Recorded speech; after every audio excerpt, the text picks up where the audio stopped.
In primetime news tonight, can't breathe. Dozens of residents choking on air in St. Elizabeth after reopening of Gisco Alpart. Running out of space, the St. Thomas landfill almost at capacity. So now what? And 18 people hurt in crash along Dyke Road in Portmore.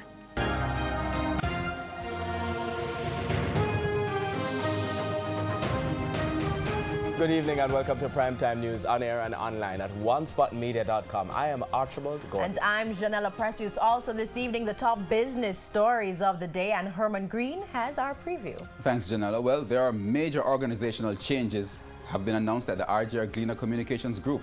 I'll tell you all about it later in the business day. And from Herman, we go to Jordan Fort at the sports desk with a look at what's coming up in sports.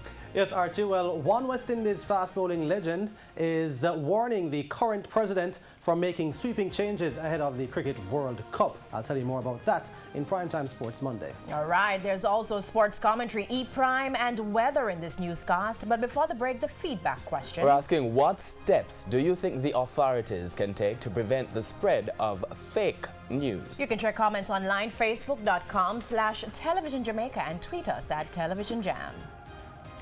Stay with us. Primetime News returns right after this break.